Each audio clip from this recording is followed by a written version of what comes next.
Hi, I'm Karen Montgomery, and this is the quick trim and circle ruler that I designed for Creative Grid.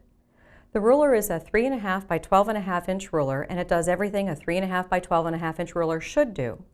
What I've done is added these 45-degree angle lines to the ruler that cross right at the 1/4 inch line, and that's the magic part that's built into the ruler.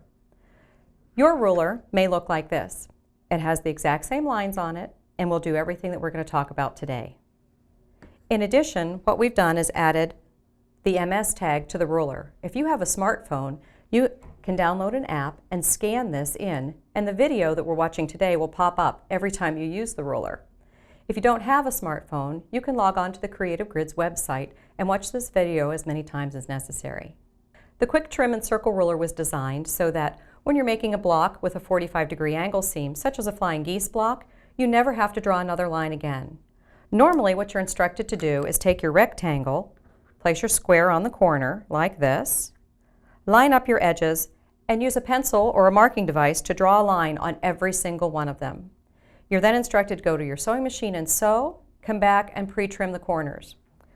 What you want to do with the ruler instead, you can eliminate the marking by turning the ruler on a 45-degree angle like this and lining up the 45-degree lines across the top of the rectangle and down the side of the square. When the ruler is lined up properly, the dotted line, which is in black on the ruler, will go from point to point on the square. And when you have checked all 3 positioning points, you can take your rotary cutter and trim. I'm now ready to go to my sewing machine and stitch using the exact same seam guide that I use for every other seam in the quilt. My 1/4 inch is built right in. After it's been stitched, I'm going to press the seam open as I normally would and go on and continue to do the next side. The quick trim ruler will work for every 45-degree angle seam that you have in every book and pattern that you already own. You don't need a special book or pattern to use the ruler. If you see the instructions that say draw a line and stitch directly on the line, you simply trim before sewing. I can use the ruler to do a snowball block to clip a corner, as I've done for the center of our featured block, by positioning the ruler like this. One of the 45-degree lines goes across the top, one goes down the side.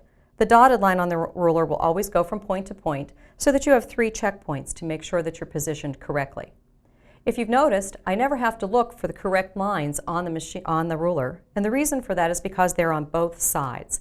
When you pick the ruler up, use the one that's on the top. It works both right and left-handed.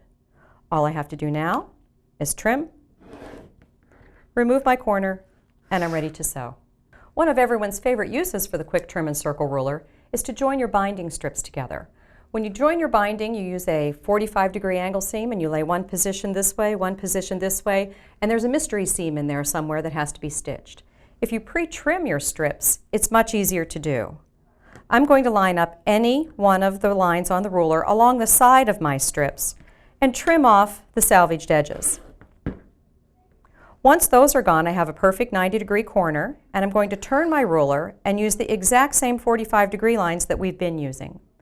The one long line will go along the side of my strip, and the small notch that's created by where the lines intersect will sit right across the top of my fabric strip. Now I'm going to trim my corner so that I have a perfect angle. When you align your strips, you'll put your first one down like this, and your second one will align perfectly on top of it. Your dog ears have been pre-trimmed, and you're going to stitch from this corner to this corner. When you open them up, they'll be perfect every single time, just like this. You can also use your quick trim and circle ruler to set in seams and do Y seams, as are illustrated in the attic windows block. The first thing that I'm going to do is cut my pieces exactly the same size as your pattern. If you don't have a pattern for the attic windows, it's just a simple math equation. If this is a 6-inch finished block, I would cut it 6.5 inches. This is a 2-inch strip that I'm adding to the side of it, so it would be cut 2.5 inches wide. 6 and 2 are 8, so my strip is 8.5 inches long. The first thing I want to do is pre-trim my corners, so I'm going to line up the 45-degree line along the side and put the top of my rectangle into the notch that's created by where they cross. I'm going to trim the corner, and I'm ready to stitch it to my block.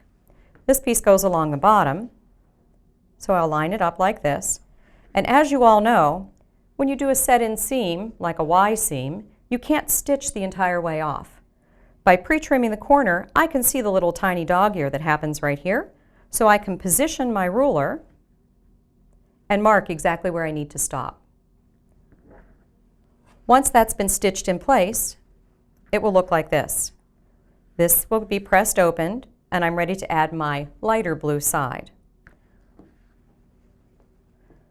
When the light blue side has been added, normally I would have two rectangles here and a mystery seam that I have to establish.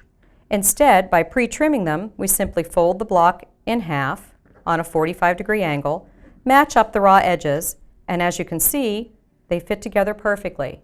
Use the same seam allowance that I've always used to stitch from here to here, and your miter's complete.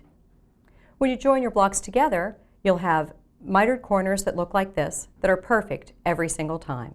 The reason that we refer to this as the quick trim and circle ruler is because it's also capable of drawing circles. There have been holes drilled down the center of the ruler, and those holes are there so that you can use it to put a pin and a pencil and draw a circle. In order to draw the circle, we're going to flip the ruler upside down because the Creative Grids brand is known for their non-skid surface. And to draw the circle, we want the ruler to move, so we want that non-slip on the top. I can pick any hole in the ruler, put a simple pin in the middle of it. I'm working on a pressing surface. If you're working on your rotary cutting mat, you have to hold your pin in place.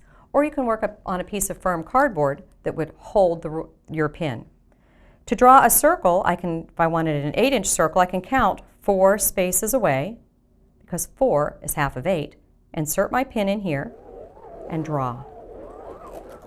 If I wanted a larger circle, I can draw up to a 22-inch circle by putting my pin in this end and my pen 11 inches away, and it will draw a much larger circle for me. To use this for a project, the quilt behind me is Old Dog New Tricks. And what I've done is I've constructed my blocks, and they were square. Once they were finished being constructed, I put a piece of fusible interfacing over top of the block. I fold my block and finger press to find the center and mark it with my pen. Take my ruler, place it on top, put the pin in the center, and those are 8-inch blocks, so I will count 4 blocks away, put my pen in there, and draw the circle. Once the circle's been drawn, I can remove my ruler, and I simply go to my sewing machine and stitch directly on the line. When I've stitched on the line, you can see that I don't have to worry about my seam allowance, stitching a 1/4 inch inside or outside, just sew directly on the line. Then I cut it out with pinking shears.